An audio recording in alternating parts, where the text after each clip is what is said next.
Welcome, everyone. Good night, and thank you again for coming and joining us for another one of our public session for the UIC here on UIC's Liberty TV. Thank you so much. I'm going to welcome on stage um, the other fellow panelists and teammates with me. Welcome, Mr. Patterson, and welcome, Director Janet. Hi, thank you very Thank much for you. having us, Hello. Nelson. I'm saying thank you for having us as if you're the one having us. We're all here. Um, Well, we're we're, all we're all here. one, right? Yeah, So, we're all one members of the one team. Jamaica. One Jamaica, stronger together. But you have become our traditional host. I know you have in recent times stepped up and now occupy the seat as vice president for the county of Cornwall while being the MP candidate for St. Andrew Northwest. So your shoe is getting really big, but welcome to you as well and to everyone here on tonight.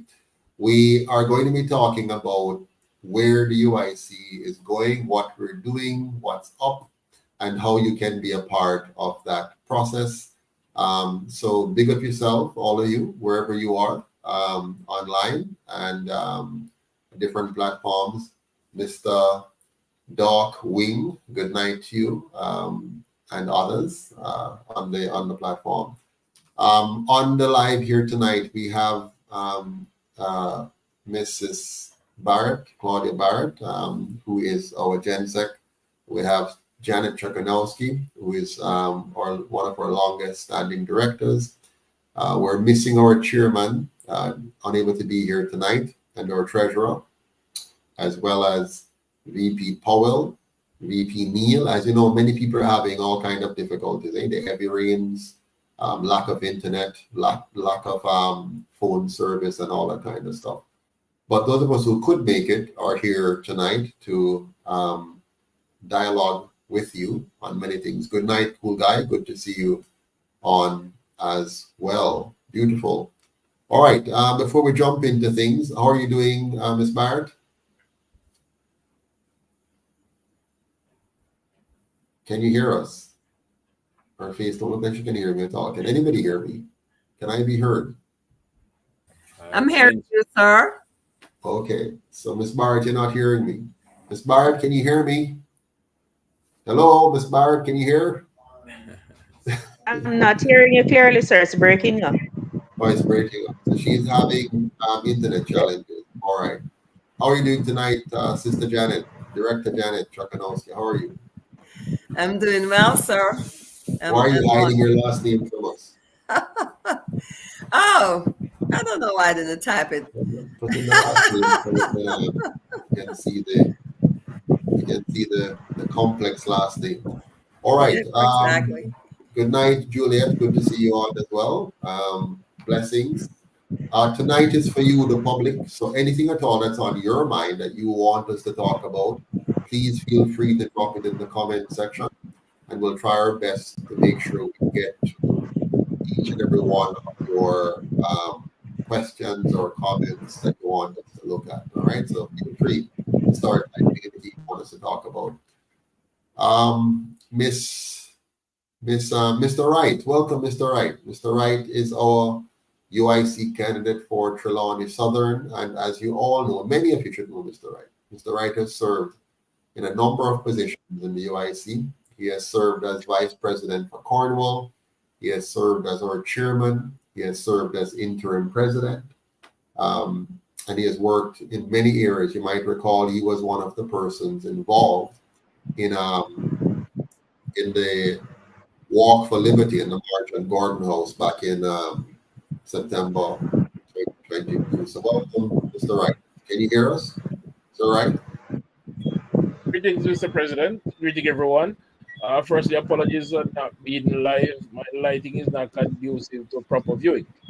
No problem. We know that you have some technical difficulties over there with the rain and everything. So I'm very honored that you could be here tonight, given the challenges that you're faced with. Sister Janet, somebody's asked you to get rid of the fake background. That's a bit rude. No, keep your background. That's okay. Um, it's okay. You know, my good friend, We've it's removed okay the for person. her to use the background that she has to use. You know, we can't control other people's background. We just ask that it be professional, and she's done the best she can. All right, so let's just respect her for what she's able to use at this time. All right. Any other comments from any member of the panel before we get into our agenda? No. Good to see Great. everyone, and we're glad to see everyone on the live. I'm glad you could join us tonight. Don't forget to like and share and invite others to come and dialogue with us, because we want to get you guys to participate with us as we're having our discussion. So thank you for coming. Thank you. Wonderful. Lenworth Duffus is saying, United, I'm in the house. So big up yourself, Mr. Duffus. That Carol one. Spence is on as well. One perfect love to you too. And for the truth, ask the bus driver. Good to see you on. So Nelson, you wanted to say something? Go ahead, No, sir. no, I just say to Mr. Duffus, I always appreciate, really, really love your entrances. Please keep it up. Excellent, excellent. All right, so on the agenda tonight, we want to talk about the candidates that we have, in the upcoming by-elections. As you know, we have 4 by-elections going on right now.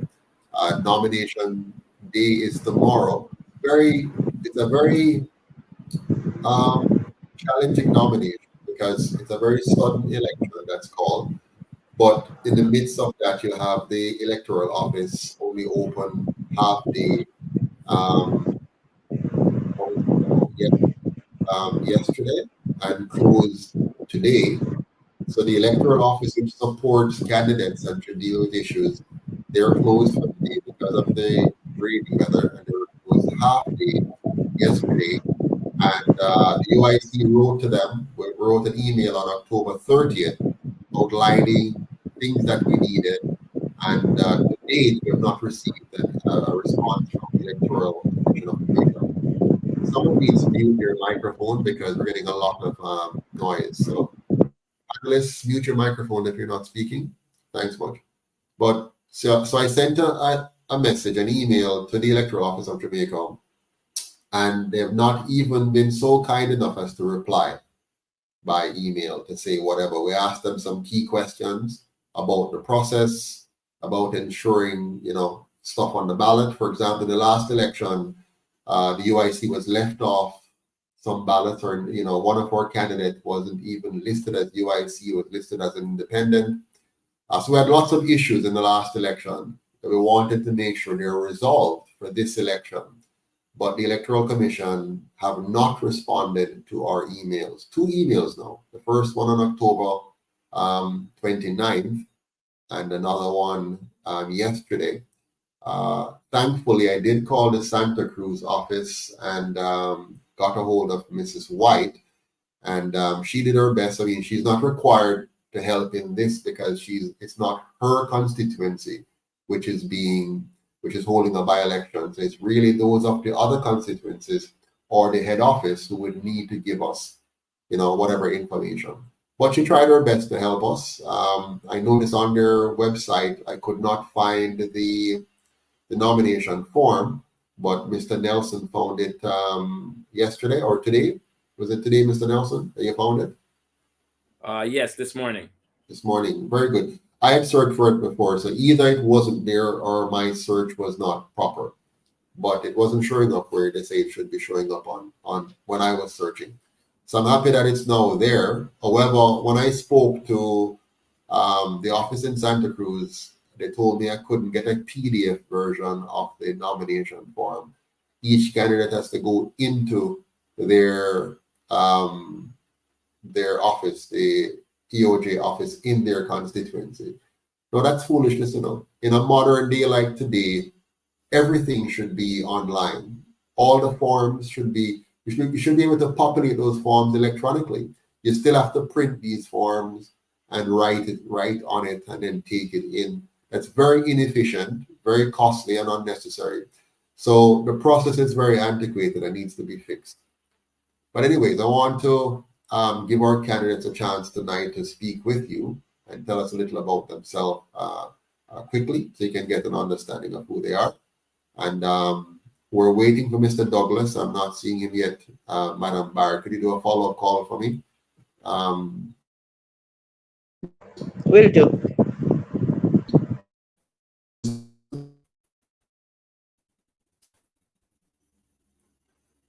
Sir Nelson, can you hear me? Yes, I can. All right, go ahead, sir. Right. So, good evening, Uniters, UIC supporters, well wishers, those who, as always, want to learn more about UIC. It's always a pleasure. It's always a pleasure to have you guys here supporting us. So, most of you should know that my name is Kevin Nelson, and you've seen me on Liberty TV, on the lives and so on. So I'm the vice president for the Cornwall division, as well as I am contesting the by-election for the St. Andrew Northwestern division. And one of my concerns about this constituency, I should say, is that I've noticed that it's been a stronghold for the Jamaica Labour Party for a very long time. I understand the history of it. I have heard from a lot of people that there are several issues that have been going on in the constituency that have not been addressed properly, despite the fact that it's been a stronghold for the Jamaica Labour Party for a very long time. And I think one of the concerns that I would have with that is that it speaks to a type of politics that we have in Jamaica, a type of politics in which we do the basic, bare minimum. I know the Prime Minister speaks a lot about progress and things are happening, but yet many Jamaicans, they can't afford the basic necessities in the supermarket. And so what we find is that a lot of Jamaicans, their needs and their welfare not being met properly. And so it is for reasons like this that I'm very passionate about the United Independence Congress, the UIC, and what the UIC stands for, the benefit of Jamaicans, the true benefits of Jamaicans. And so in going and contesting the by-election for St. Andrew Northwestern, these are some of the thoughts that I had beforehand. And in any constituency that I would contest, I would call for the people of the constituency to reflect upon the real issues and to put aside the basic serving that you've been receiving, and vote for the UIC, so that we can a movement that truly is able to champion your cause. Thank you very much. Thank you, Mr. Nelson. Much appreciated. Mr. Wright, your thoughts? Anything you want to share with the audience as the candidate for Trelawney Southern? Am I being heard? Yes, you are. Good night again, Mr. President. Good night, Uniters, and good night, supporters, well-wishers, potential supporters, and the rest of Jamaica. The crossroads at which we've been standing for a while has been that case because the UIC has been held in back the tides. As simple as the UIC may be taken by those on the outside, the work that we have undertaken on ourselves has stopped the mass exploitation. Naturally, the system has been built to be that from our colonial era, and therefore, without holding representative powers, the UIC is limited in how much we can do. As a parent, as a father of 3 children, 1 young adult and 2 teens, I see the urgent need to reverse the direction of this country. The economic realities and the social realities have made it clear that our destruction is the end game for those who the PSOJ oligarchs have placed, not us, but the PSOJ oligarchs have placed at the head of this colonial government. We see the lies about a republic that is being branded about.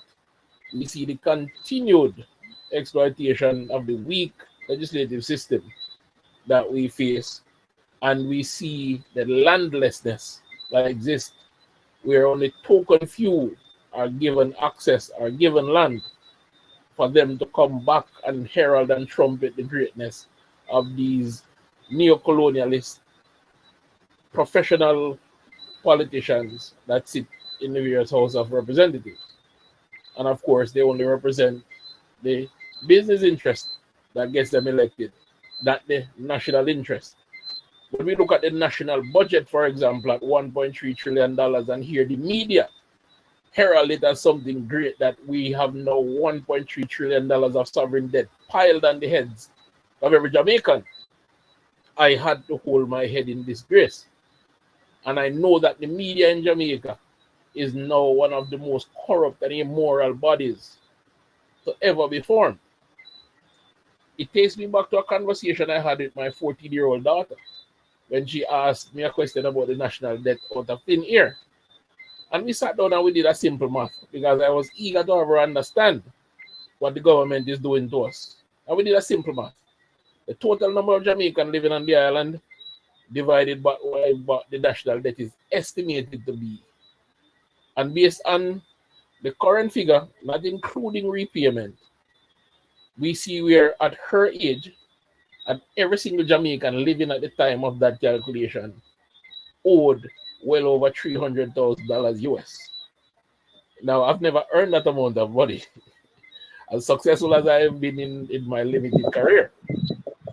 So are we going to take the continued divestment, devaluation, and destruction of our standard of living, and are we going to stand and say no more?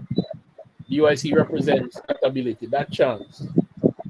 And I would hearken everyone to pay attention and take the opportunity. Because with the next wave of technological changes, they intend to bring us back to the days of slavery. We may not be on board ships on the seas, be taken to unknown locations, but we'll be wrapped in a technological vessel and going to a shore, a cyber shore that is unknown. So I am sounding the alarm just like our president and the rest of the NEC has done, just like we have championed at Liberty TV, just like we have said to the people. And I hope you are paying attention. And with your indulgence, Mr. President, I can remember when I joined the movement and when I spoke to persons about the changes that are coming, and they would smile or smirk and laugh. And those changes that we heralded, they are here now.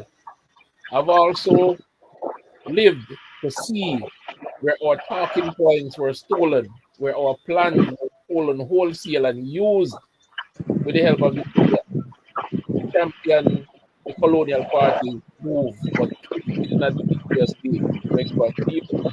I remember when the Prime Minister, out of his mouth, said Jamaica wasn't ready to become a republic.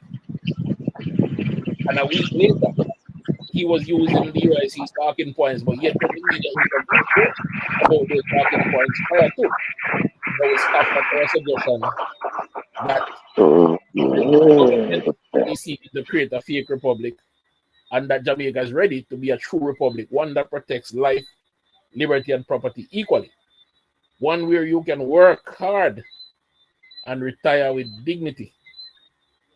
And it is that what we aspire for. It is that I aspire for, not for myself. Just like Moses, the president, the vice presidents, and other members of the executive may not live to see this come to fruition, but would have started a journey that would have been started by great Marcus Garvey, because I don't count the others as great. Those titles should be removed because they've only used them to lord themselves over the people and strip us of our sovereignty. But the continuation of that journey for us as Jamaicans and Black or African diasporans on a whole, learn and realize what our true potentials are and where our place in the world is. I stop there, Mr. President. I think you're muted, sir. Mr. Patterson, I think you're muted. Yeah, and might as well, because what I just said a while ago, you probably don't want to hear it. But thank you very much, Mr. Wright. Much appreciated. I like when we go down memory lane and look back at some of the things. And you rightly pointed out how the Prime Minister and others, opposition leader and all, they've been borrowing profusely from the UIC's message while not intending on implementing what we're talking about, or at least not doing it in a way that is going to be beneficial. So thank you for sharing that. I want to make sure I saw Mr. Douglas earlier on. He's one of the three candidates that we have, but he's having some connection difficulties. I wanted to just remind everyone that, these gentlemen who are campaigning on our behalf and on behalf of the residents of the constituencies in question, Mr. Nelson over in St. Andrew Northwest and Mr. Wright in Trelawney South and Mr. Omar Douglas over in Moran Bay, St. Thomas. The work that they're doing requires donations. So I'm asking all of you who are watching and listening to remember to go to our website and to donate to help with the cost of the campaign. Tomorrow, Mr. Wright will be heavily on the road in Trelawney South, working on making sure that everything goes well with his nomination. Mr. Nelson will be doing the same thing in St. Andrew Northwest, as well as Mr. Douglas. So they need funds to be able to do what they need to do. So please go to the website, uicjamaica.com, and make your donations there. Or you can contact us at 876-293-0812 and ask for alternate methods to make your donations. So that's 876-293-0812 for other means of donating.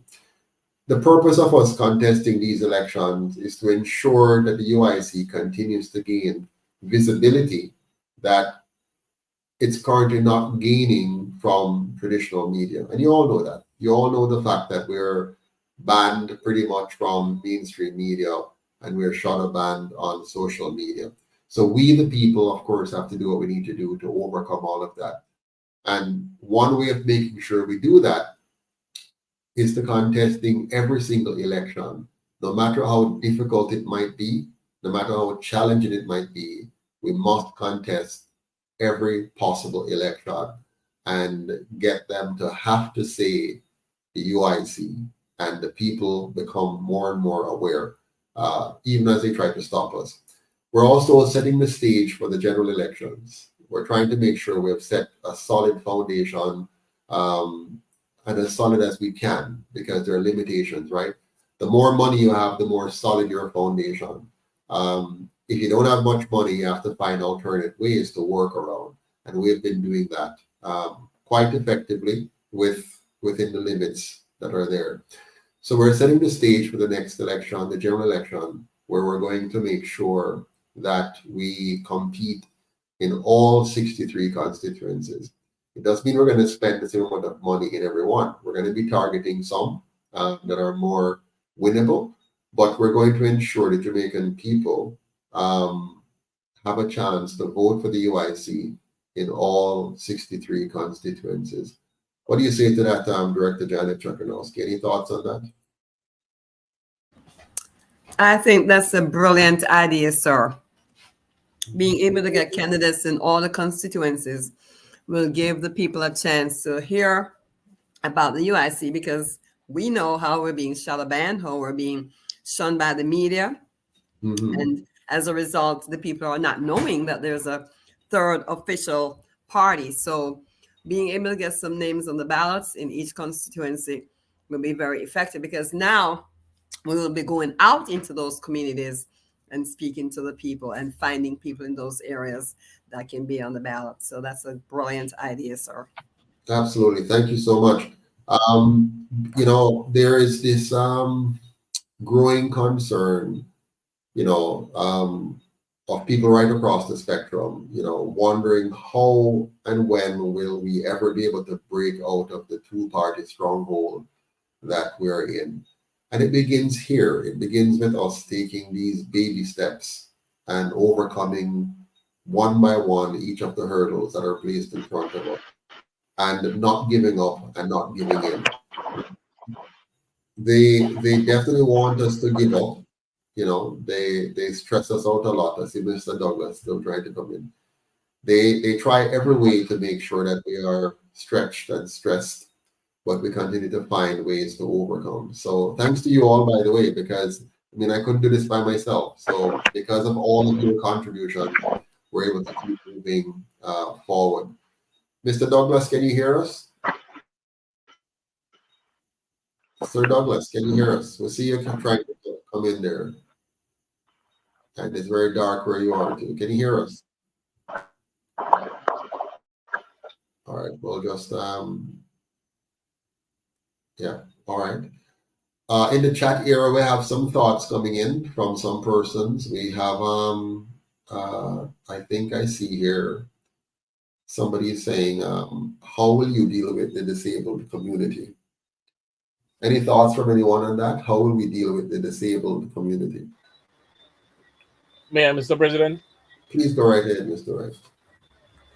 Our disabled community, or differently abled, is just like any other vulnerable segment of our society. And we've been led to believe that we need a raft of special measures to protect the differently abled. But what we need is to be considerate of the differently abled. So, for example, the UIC has great plans for infrastructure, changing, for example, how electricity is delivered. And I can tell you the biggest issue I see in a Western city like Montego Bay or even Savannah Lamar is the proliferation of utility poles, that dot the sidewalk, that creates major obstacles, at times cutting off the sidewalk to even able-bodied persons. We will change how that infrastructure is set up to make sure that accessibility to those spaces exists. There is already laws that prevent discrimination, but the UIC constitutional change that will enable and empower the citizens will empower the differently abled just the same. Because we don't seek to create a special group of anyone, but to make sure everyone, regardless of your ability, talent, or mobility, is able to optimize your plans for yourself using the legislation that we will create. So we won't seek to create subsets. And that might sound, because you're used to being told, you need a special law for the differently abled. But just bear that in mind. If we keep creating different laws, we're also furthering discrimination. What we should do is make sure that the laws that exist are strong enough to protect everyone in the society. And that is what the UIC will do. So our differently abled friends and supporters, you will have that protection based on those constitutional rights, your right to life, liberty, and property. Okay. Thank you very much, Mr. Wright. Much appreciated. Anyone want to follow up on that? Any follow-up comments on how we treat? We'll learn a new word today, or two, or a phrase, differently abled. All right, that's a new one, differently abled instead of disabled. But the fact of the matter is, what Mr. Wright is saying is correct. We have to make sure that we have a set of laws that provide for all Jamaicans. You have to have laws that protect minors, for example, children because they're children. And you have laws that protect those who are differently abled or disabled. And you have, of course, the general laws that apply to all of us equally that, ensure that our fundamental rights are protected. The issue we have is that oftentimes the laws are offset by other laws. You have a good law and then a bad law that offsets it. I'll give you an example. The police officer, when he stops you, the law says, here's a law, you shouldn't do this or shouldn't do that. But the police officer has discretion. So he can decide to charge me for breaking a particular law. And if Ms. Barrett break the same law right beside me, he has discretion to not charge her for the same law that the two of we just break a while ago. And I have a problem with that. Does anybody else have a problem with that? I don't believe that the police should be discriminating between which of us he will charge. for breaching a particular law. Then you have foolish laws now, laws that requires you to get a permit or a permission from the government through the police to protest, for example. That's a ridiculous law. And by the way, those laws came from the colonial era, and they have continued them down the line. Mr. Wright, you wanted to say something? Go ahead. I was just going to agree with you, Mr. President, and remind the persons of the history of the Jamaica Constabulary Force and those laws. Those laws were enacted on the backs of the apprenticeship period, where the inequity of society was on glaring display, and there was tons of civil disobedience. Yeah. So much so that the colonial powers that be sought to control those with these ordinances or laws, if you want to call them, on public order, and then charge the constabulary force with overseeing those. And then it was not constabulary force. Then it was home guard or ulster guard, as it was called then, which consisted of let me not use the term I usually use, but men who abandon their sense of duty to their ethnicity and choose to beat their brothers into the ground at the behest of the slave master. Mm-hmm. So we found ourselves with these exploitative laws and the lies that have been told since 1962 that, oh, you're free. Nobody has stopped to check. But if I was free, why would I need that law still? Mm-hmm.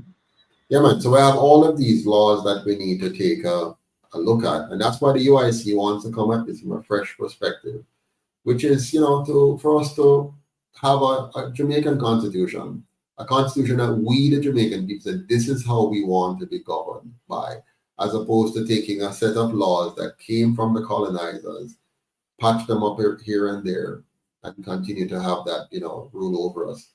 Another point here in the comment section from it says One Jamaica TV says we need, that's somebody who's watching from that portal, I imagine.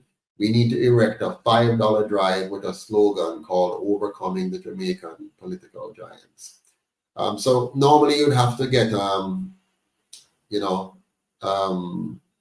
guess a group together to kind of brainstorm that and see how to implement it. What we have now is a 500,000 membership drive. Our goal is to communicate with the Jamaican people here at home and abroad and let everybody know that we need to protest. But the best protest you can ever have, the best protest is a protest at the ballot box, where we come together in our numbers, not just physical number, but financial number. And we use that to combat what we're fighting. Because listen, let's be clear. Elections, politics, it's a money game.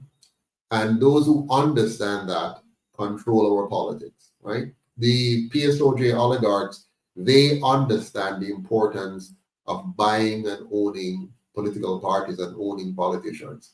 And so right now they own 100% of our politicians. The PSOJ oligarchs own 100% of our politicians. They own the two colonial parties, and they will pay for it by making sure they have more than $500 million to compete in the next general election. So they're paying for what they want. Now, we, the people, have been misled into expecting something for nothing. So we think every election, we think all we have to do is go and vote. No. All we have to do is to make sure we own our political party, own our own politicians, and by extension, own our government.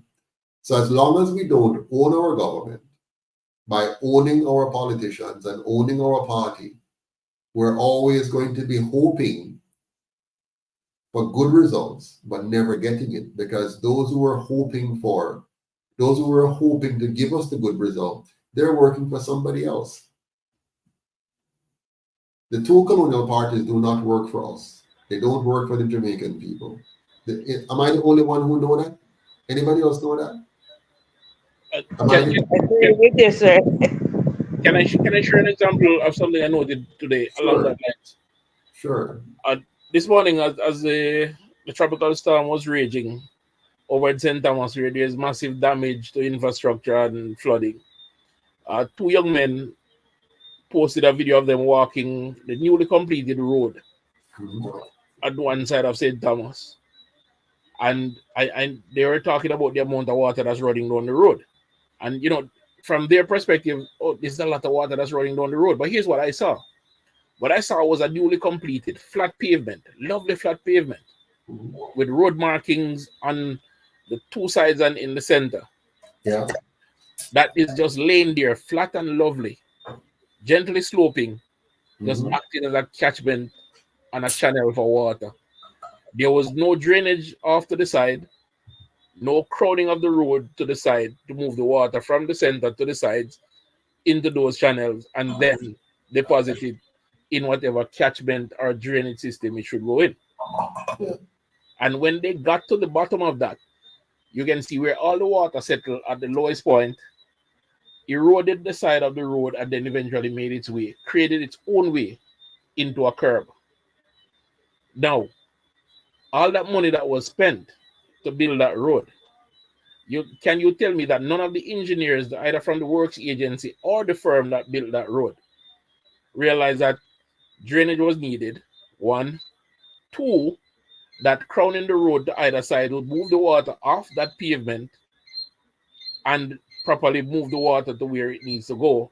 And the most important thing, Ho- as an Hold on, engineer, Mr. Wright. Mr. Wright, hold on 1 second, because we kind of jump away from what I was talking about, though. I wanted us to really understand what we're going to have to do to change that. If we, the people, do not understand that we're going to have to own our own party, and I've said this a million times, but I have to say it again and again and again, with the hope of us cementing it in our head. In the next election, $500 million will be spent to win that election. There are a group of people in Jamaica who are committed to making sure they pay for that because they know the benefit of paying for that. By paying for it, they own our government, they own our parliament, they own our economy, they own our country, they own every Jamaican because they're able to borrow any amount of money they want to borrow. They've already borrowed over $2 trillion. And you know how the $2 trillion is paid. It is paid by sacrificing us. It means bad roads, bad schools, bad hospitals, bad police, bad everything. So we have to get the message across. To your point, One Jamaica TV, which says the $5 drive. Our drive right now is the 500,000 person drive. We want 500,000 members paying $250 a week, Jamaican dollars, or 1,000 per month. Why is this so important? Somebody do the math for me, Mr. Nelson. If we have 1,000 Jamaicans right now giving $1,000 a month Jamaican, how much is that for the month? So 1,000 giving $1,000. That is $1 million, right? $1 million. Now, right now, for your campaign, Mr. Wright, and your campaign, Mr. Nelson, do you have $1 million sitting down now available for you to just spend? So, Absolutely not. right. But suppose we had the members, 1,000 members today that was giving $1,000 every month, and then Andrew called a snap election, like he has done a snap by-election on his own time when it suits him, but we had at least 1 month of donations, 1 month of membership dues available. Immediately, the 15,000 is covered for your fee.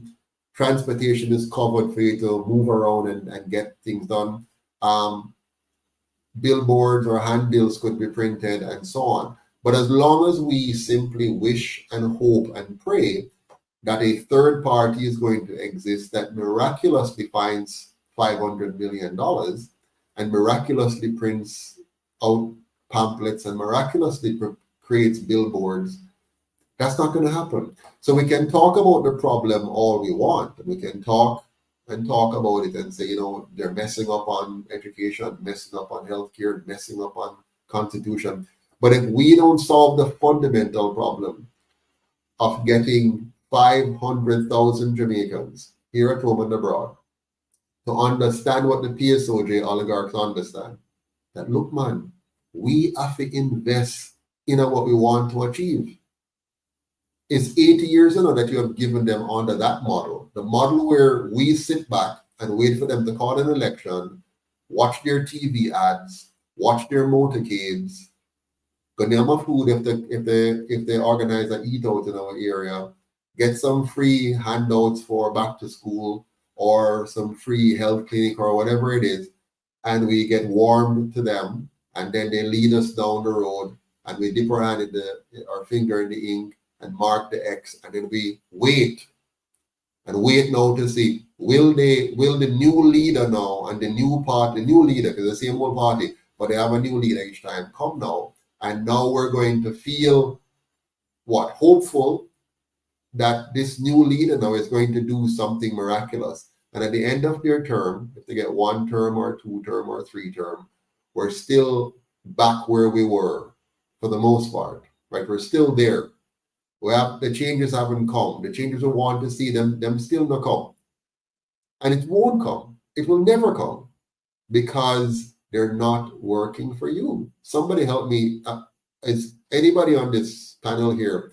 Please correct me if I'm wrong or give me a context I am missing. Or somebody in the comment section, write and tell me the context I am missing. What am I missing? Because I'm saying the only way forward is for we the people to own our own party. There's no other miraculous way. If we decide, for example, to go and take money from the PSOJ oligarchs, you can just write this off. You'll now have 3 of the same thing. 100% agree with you. And here's the connection. Here's one connection. If you really think about it, I mean, we can look at figures, we can look at data, we can look at any kind of economic situation. However, if you really think about it, there are certain products that we have in Jamaica that we, as a country, we produce these products. So when you go into the supermarket and you see certain prices attached to these products, that's something that you have to question. But we have to bear in mind, don't forget, as we talk about these oligarchs and so on, there's a lot of attachment to the idea that ordinary Jamaicans, they can't afford products, basic necessities, products in the supermarkets. It's because someone else is connected to that. And until we can overcome that, we won't realize that all they're doing is just basic provisions. Obviously, they are watching us and they're watching other people as well. And I noticed that the members of the Jamaica Labour Party keep saying, persons like us keep coming on YouTube and so on, and we keep saying this and we're saying that. But what about the progress that we have made? Well, look at our hospitals, look at our food prices. These are the type of progress that the Jamaican people are concerned about. They're not concerned about just whitewashing or covering over just basic efforts. And I think their hands are tied, Mr. Patterson. Their hands are tied because of these oligarchs, these special interest groups that they owe when they win the election, when they collect the money from them and they win the election, they have to make sure that they are provided for. So that's a serious issue in Jamaica. And this is what the Jamaican people need to understand. So yes, you're 100% right. The people of Jamaica, the only way to overcome this, the people of Jamaica have to own the party, like you said, and we have to, through our coming together and our collaboration, take these traditional parties out of power. So I want to, and even if we can't immediately take them out of power, at least we need to get a few UIC voices in the parliament. We need to elect. Just imagine the next election is going to be very close. Supposing 31% win from one side and 31% win from the other. Sorry, not percent, 31 MP from each side. That's 62. As you know, we have 63 MPs in parliament. Suppose we elect one UIC MP. That now becomes, neither of them can form the government without working with this one UIC. So one UIC MP can end up holding the balance of power. Suppose we elect 3. That's even more powerful. Suppose we elect 5. supposed to be like 10. So, the UIC is a powerful force to reckon with if we, the people, decide to use it to our advantage. And so what I would like for us to, I notice, by the way, I notice most of us tend to be afraid to talk about money. I'm not afraid to talk about money because as an accountant, I understand the importance of money. Money is critical. And you can only do, I think it was Siaga who said it takes cash to care. You remember that in one of his things way back? And it's funny how it's two JLP leaders I'm going to quote now. Back in the day, Mr. Siaga said it takes cash to care. And recently, Andrew Olness said, you get what you pay for. Now think about it. What both men were talking about. Andrew Olness was making the case for increasing the wages of parliamentarian. You remember? He was trying to get a bigger salary for them, which he has put through. He has pushed through a bigger salary for them because it says we get what we pay for. His argument was that if we pay them more, we're going to attract better talent to the parliament, and they're going to be able to work better for us, for the people, because they're being paid more. Now, his argument is not completely fallacious, except that he hasn't fixed the fundamental problem. And here's a fundamental problem. Even if you increase their salaries and you still have the PSOJ oligarchs paying for their campaigns, they're still owned by the PSOJ oligarchs because they can't win an election. Nobody in Jamaica can win an election without financing. Nobody at all. If we think that UIC is going to win an election without financing, you're fooling yourself. It will not happen. It will take financing. And so the way to fix the problem, if I'm the Prime Minister, is to deal with the back end, which is how do you fund campaign? And that's why the UIC's policy is a 100% publicly funded campaign financing, which removes big and bad money from the equation, right? I would love for us to spend some time and energy educating our people. It's not enough for us to continue to talk about just the problems, meaning the problem of the bad roads, the bad school, the bad hospital. That's going to continue until we fix the core problem, which is governance. And we cannot overcome the bad governance until we can elect UIC members in the House. And we can't elect UIC members without money. Can I say something, Mr. Patterson? Go right ahead. This is burning me right now. I think what has been going on over the years is that the people have this mentality, because that's what they were taught, that government does for us. So we don't need to contribute any funds, but they have to understand that we have the money people in Jamaica, the oligarchs, like you call them, Mr. Patterson, who are already funding those parties. So they don't need our little pittance to help them with their campaigns and stuff, because they already have their money. But the UIC is the people's party. We're not funded by any government agencies. We're not funded by any businesses. If we don't donate to our party, our movement, because we call the shots, the UIC works for the people. If we can just understand that, it's not the other way around. They work for us. We tell them what we want and what we need to see happen in our country. So we have to put our money where our mouth is. Absolutely. You're muted now. You're muted, but I can see the passion and hear it. But we hear you. We hear you. Fully, and you're so right. I don't know how many of you remember Trafigura. Anybody remember Trafigura? Anybody at all recall what Trafigura was about?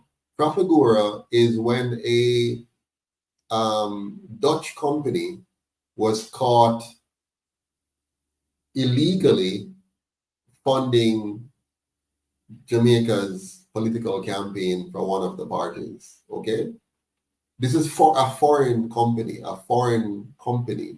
giving money to a local Jamaican political party. And if that party wins, what will be the kickbacks now? So, for example, let's say Jamaica is negotiating with the Netherlands to do something, whatever it is. You know, everybody come and do our roads, they build our hospitals, they fix our airport, they do everything for us. I don't know why we wanted to send our children to go to UTech and UA to learn engineering and architecture because we can't seem to do that ourselves. We have to import people to do everything that requires brain power. But the point I'm making is this: when a foreign company funds a political party in Jamaica, it means when that person becomes MP, when that person becomes prime minister, they are tainted. They will not be objective. And that's why the UIC has been so careful in our design of policy. How we are designing the new Jamaica will remove all of those controlling elements because no foreign power can't own our government anymore. No local power, no special interest group can't own our government anymore. And that is why the UIC exists. We exist to do more than be a political party. We're the only party that actually plans its own demise. We have designed a system that will make Jamaica a non-partisan constitutional republic, which means when we form the government for the first 5 years, we're preparing Jamaica to become a non-partisan society, meaning the first republic, democracy, whatever you want to call it, that is no longer driven by partisan politics, but is now driven by a system of proper checks and balances that brings out the best in our people, the best in our politicians. If you want to bring out the best in your people, design a system that brings out the best in your politicians. How do you do that? Mr. Wright, do you want to explain our system, for example, in terms of how we build the Senate, how we build the subject matter experts, and how we build the MP structure for? Do you want to comment on that? Because I'm talking too much here, and I know you know this very well. Thank you, Mr. President. Now, under UIC government, your member of parliament, of course, is elected, but his job will solely be to represent the community. He'll undergo good governance training to make sure that he's fit and proper and will not act in a manner that is corrupt or unbecoming. Your senators will be 14, one for each parish, and be elected. And of course, the same good governance test applies to them. Their job will be to make sure that the laws that are enacted will benefit their parish in a positive way. So each one will be looking out for their parish to make sure, because they are reporting to the electorate in those 14 parishes who will hold them accountable for the jobs they perform. So you won't find a senator rubber stamping a law to extend an election in his constituency because it suits a political party, because he's no longer beholden to the leader of that party, but rather beholden to the electorate who places. And let me just add on there, Mr. Wright, because under the current system, senators are appointed by the leaders of the two parties, right? While Correct. in our system, senators are elected by the people of their parishes. And in the current system, the leader of government, the prime minister, is able to make a senator a minister.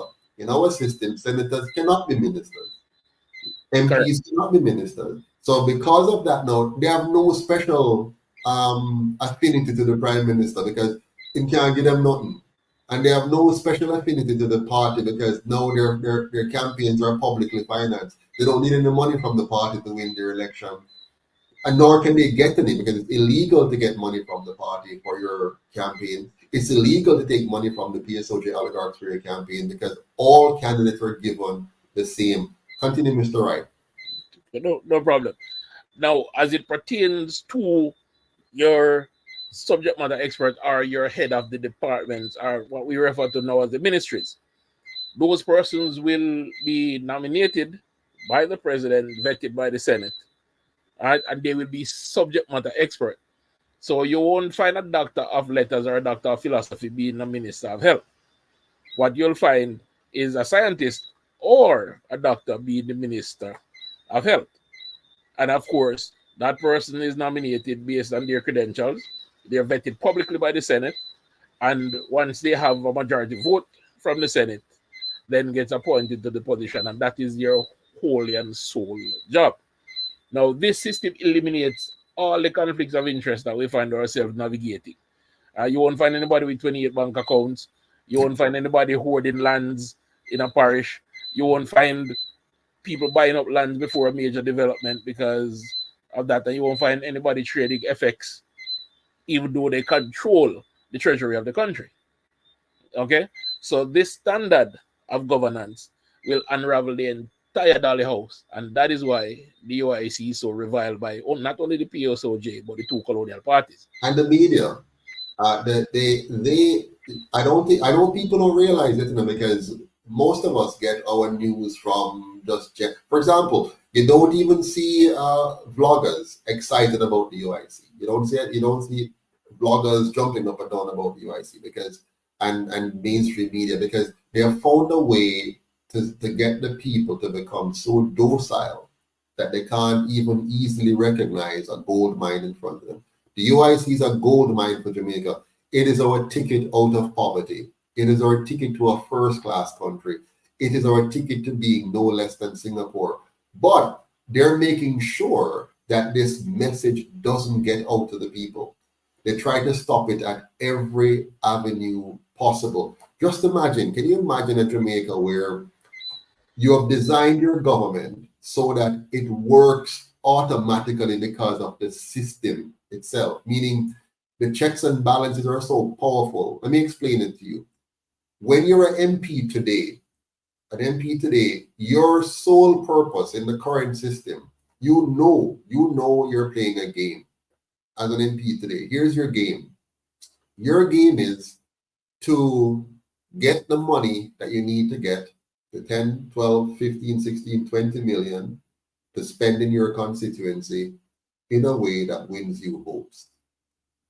Your party will match that with some more money spent to win you votes. When you win the vote for your constituency, your goal is no longer your constituents. Your goal is politics and helping your party to win again. And your goal is also to become a minister, because as a minister, you have more clout, more prestige, and more access to money and opportunities for corruption. That is what you know. Your focus is not on the people, because if you were to focus on the people, you're going to miss the mark and not be ready to win the next election. It's focused on winning elections, to stay in power, to get access to money. That way the country keeps borrowing and you get to spend. And in the process of you getting to spend, you get connections and access, which is why almost everyone who has succeeded in politics in Jamaica becomes more wealthier afterwards than they were when they went in. Everyone, their net worth just skyrocket.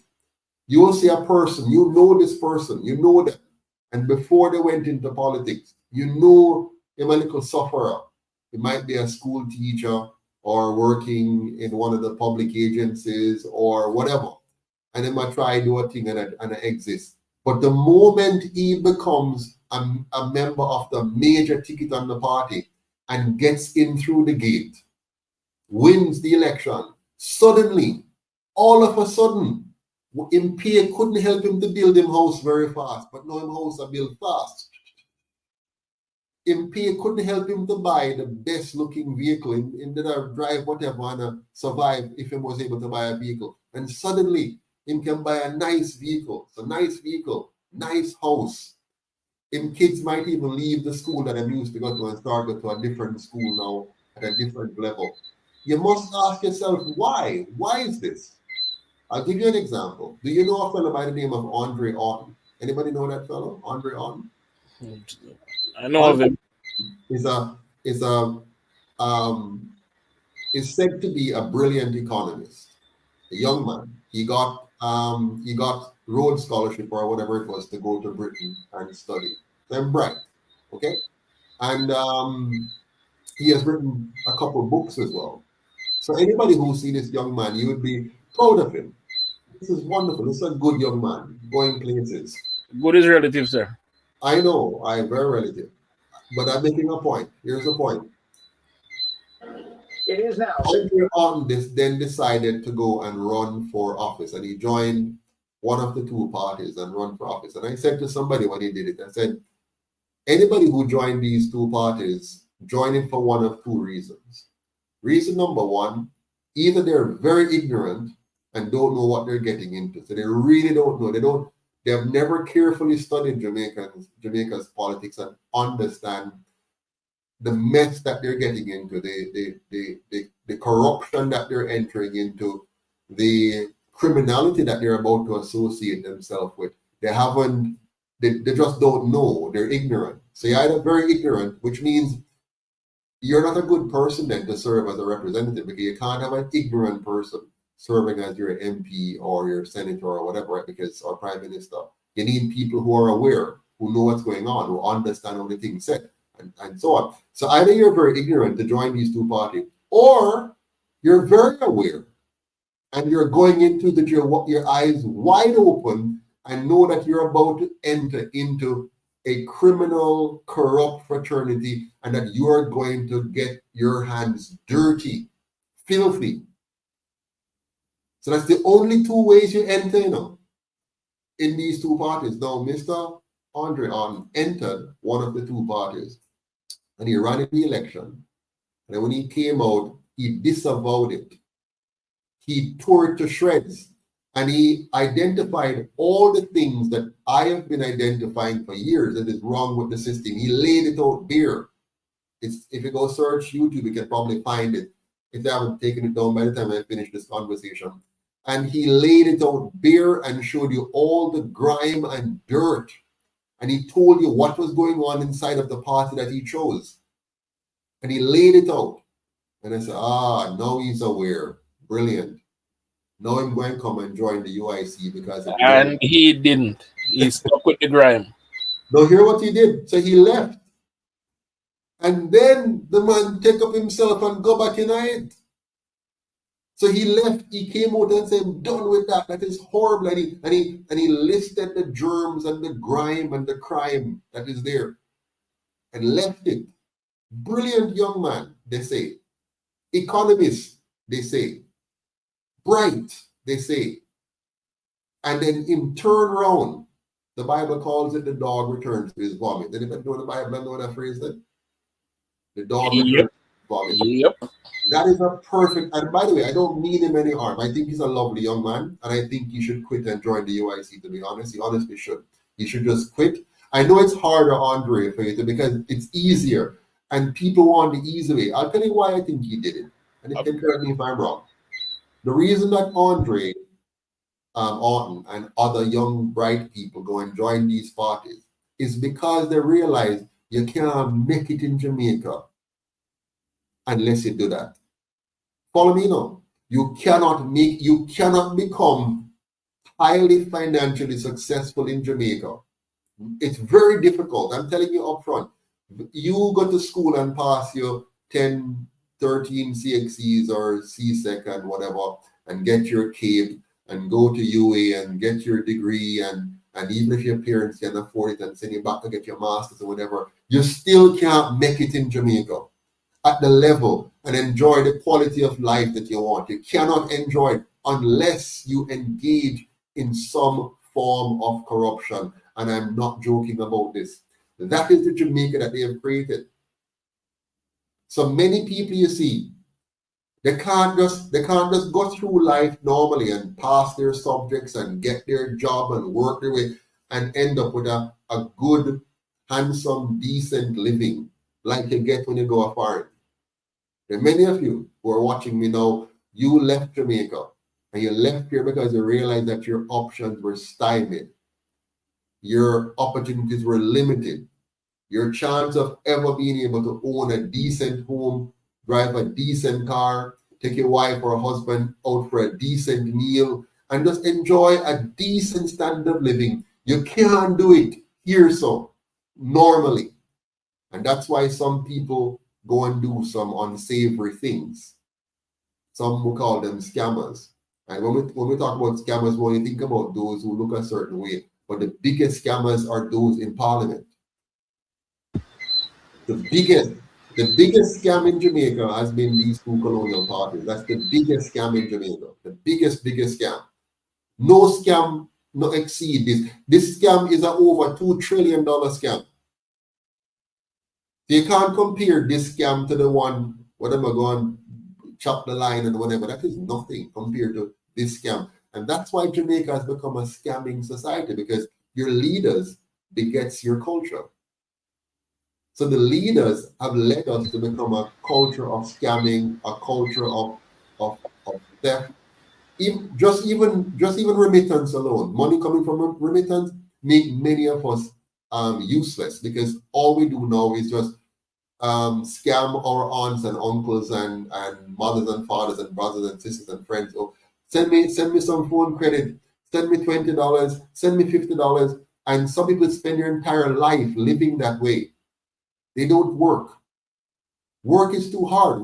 If they go to work, they're going to make minimum wage, $15,000 a week, which is absolutely nothing. Mr. Nelson, what is $15,000 divided by 159? That's the exchange rate. What is $15,000 divided by 159? What does that give you? What is that for the week? US dollar. What is that for the week? Somebody tell me the number. They have about a little bit under 94. 94. A little bit under 94. So, yeah, $94 for the week. Yeah. You follow me? Divide that by 40. Now I'm trying to show you what is going on here. So the people them can't survive properly on that. So sometimes a person just decide, rather than going to work, getting up every day and traveling 1 hour or more to the workplace and back home, and the haggard bus and the sun and the misery of just trying to get around and moving around, might as well just sit down and wait for some money. But if money, you send the money and then just go to Western Union and just to pick up the money. The boss not bother you, no only for headache, whatever. You just get the money and you just go live and survive. Some living at your great-great-grandparents' house, the roof are caving, the floor are caving, you just live there rent-free and just try to survive. That's the kind of country that they have created. I didn't tell you about progress and development. The progress and development is the progress of the 10% who are getting more and more and more of the assets of Jamaica, or owning more and more, and can use the rest of us as the lowest element that they can possibly use and pay us a little chupans to exist. Somebody correct me if I'm wrong. Mr. Wright, pick it up from there. You had me laughing, sir. You're telling my story a while ago in terms of not making it because you refused to participate in certain activities. No, we were finished with the structure of government, right? Well, we're kind of running out of time now because we've gone 10 minutes over. So we're going to have to leave the rest until next week. But I want to give Mr. Nelson a quick, you might have something on your mind, or Miss Barrett, that you want to just kind of shout out. And Mr. Wright, I'm going to come back to you. So plan your 60-second closeout. So Mr. Nelson, your thoughts on anything? Yeah, I mean, like, pretty much you said it really well. And of course, the UIC has made it clear through its manifesto and through its intentions and plans for better governance, for good governance. But one thing I will say is that to the Jamaican people, one of the things that you look for systems. First of all, accountability. That's the main thing, because that's what Jamaica is lacking right now in our leaders and so forth. That's why so often you can have corruption and scandals and all of this, and nothing comes of it. No true accountability. So accountability is the main thing. And then you have a system that fosters strong accountability. And that's the type of system that the UIC is advocating. And you all see that. You all have seen it on the website or manifesto. You've come to these lives. You've heard it from our president time and time again. Then you have advanced accountability. And advanced accountability means once a system is set up and the system is one that ensures accountability, then you give further accountability. So you hold people accountable, because people are human beings, and no matter what, they will always find a way. And then at the end of the day, the third point is you eradicate the cancer. As Mr. Patterson said, the traditional political parties, they have been the biggest scam in Jamaica's history. And that is the cancer. The way in which governance is done in Jamaica is the cancer. Once you eradicate that, the system itself will continue to flow and will continue to flow well. Yes. Well said, Mr. Nelson. Madam Barrett, your thoughts? My hope is that the Jamaican people will open their eyes and understand that we have been deliberately been divided and conquered. So they set us to one color dislike the other dislike the other, and keep them busy. So they're so busy and so caught up in their colors that them not even realize how badly they are treated. Hmm. You know, I remember growing up as a child, and it was wrong for me, or so I felt that it was wrong for me to tell an adult no. So even when the adult hurt you, if you say no, you're being disrespectful. I listen to how a lot of our people talk, and they talk about the big man. What about you that is bigger than me? Why is it that I must continue to make you look so good? You achieve so much, and all me do I don't have so gravel in the dirt, you know, hand to mouth. Because I asked you to go there. I trusted you to go there and set up a system so that I can have a better life. And once you get there, you forget that I did assist you in getting there. And this is what I had asked for: the hospital, better hospital. Me no want a $5,000. Me want better hospital. When my baby sick, I can go, I can sit comfortably. Me no have no nurse who is aggressive, because the nurse not get enough pay if he survive. So when me go in there, the nurse, every little thing the nurse rude to me. The doctor come and him give me the same kind of attitude.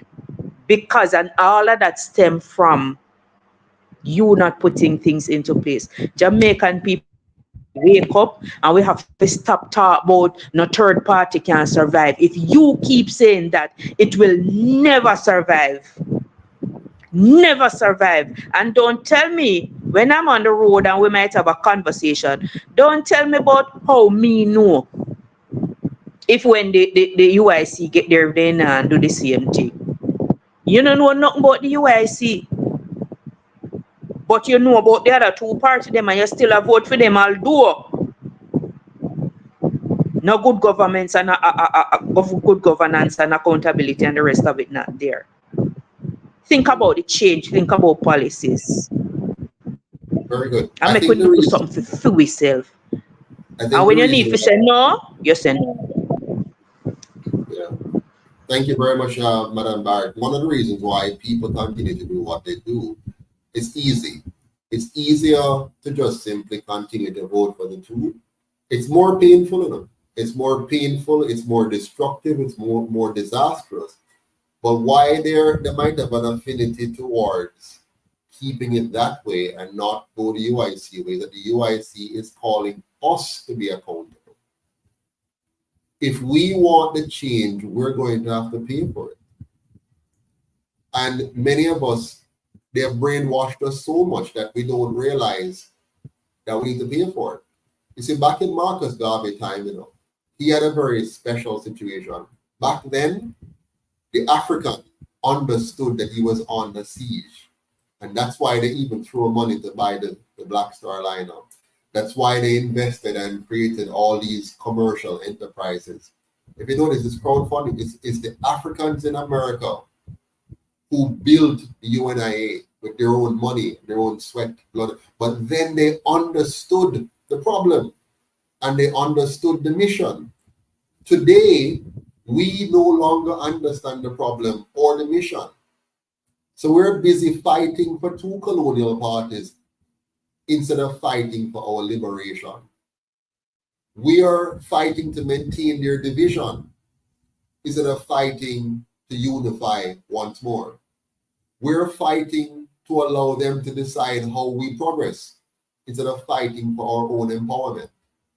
So the UIC has come about now and say unity, liberty, empowerment. But to get that, we have to own our own party. We have to buy our own politicians rather than allow politicians to buy we. We have to buy our own politicians, buy our own party.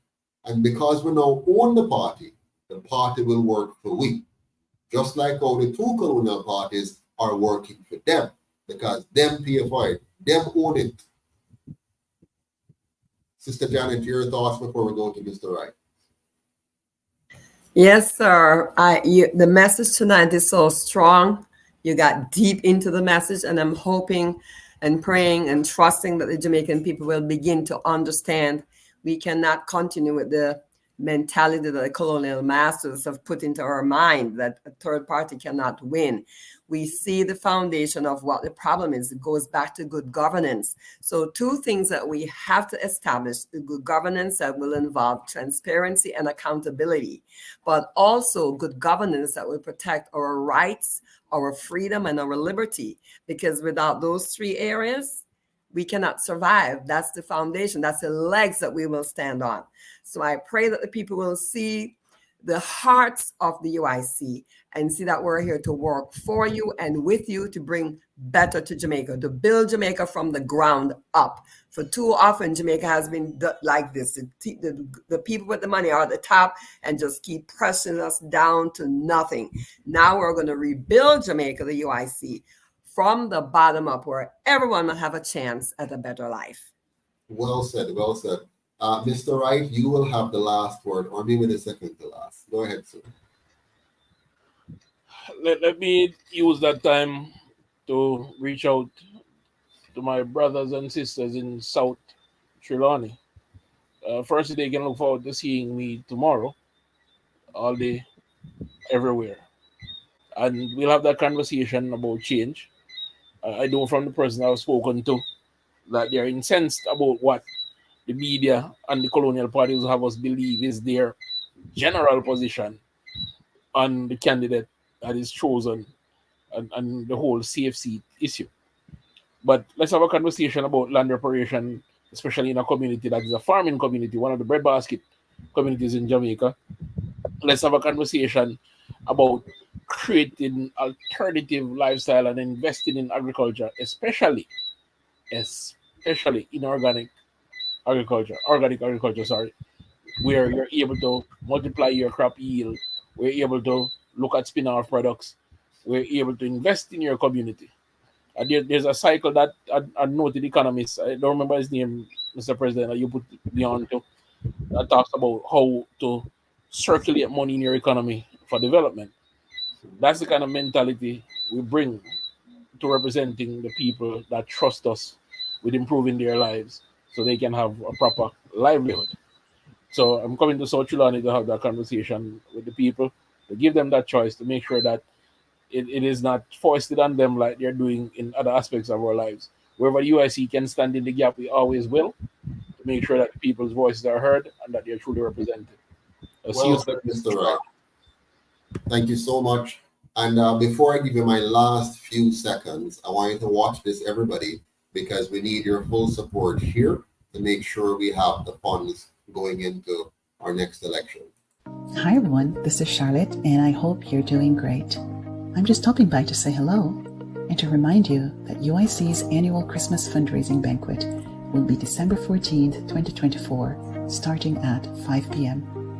This year, our location will be Summit Kingston, formerly called Knutsford Court Hotel, which is at 16 Chelsea Avenue, Kingston 10. As you may know, UIC Jamaica is 100% committed to good governance and aims to unite, liberate, and empower our people. If you desire to see Jamaica become the paradise it should be, clean, safe, beautiful, and orderly, then your contribution of 10,000 Jamaican dollars or 65 US per adult and 5,000 Jamaican dollars or 35 US per child will help us to provide a new leadership, a new system for a new Jamaica. We promise an evening with lots of fun, lively entertainment, great speeches, and delicious food. While it would be my greatest desire to see you all in person, I know some may not make it home for Christmas, but your donation will give someone less fortunate the opportunity to attend. Thank you so much for taking part in helping us to educate and work with our citizens to restore and in some cases rebuild our beautiful country. Here are your options to purchase your ticket. You can go to www.uicjamaica.com and pay online, or you can send payment via Western Union, MoneyGram, Zelle, Cash App, or bank transfer. Call 876-293-0812 for additional information. To RSVP, you can email us at info@uicjamaica.com, or you can WhatsApp us at 876-293-0812. Thanks a million for making this possible. One Jamaica, stronger together. All right, thank you very much. Now, in my closing thoughts, I want to just remind all of you why we're here. We're here because we recognize that the system that we're operating under has failed. Jamaica needs new leadership, new system, and that's the only way we're going to get a new Jamaica. There are some key things we want to achieve in this new Jamaica, and Mr. Wright has mentioned one of them a while ago. We want to make sure that we return the land that was stolen from us, stolen from our ancestors, back to us free of charge. We want to make sure that we approach crime from the right angle, crime prevention instead of just crime fighting, as they call it. We want to make sure we have a non-corrupt system of governance. And we have told you a little bit about that tonight. But most importantly, you have to own the party. The UIC has to belong to you. We have to make sure we pay our fair share to help for this to happen. I know we can do it, all of us. If we put our heads and hands together, we can create 500,000 strong.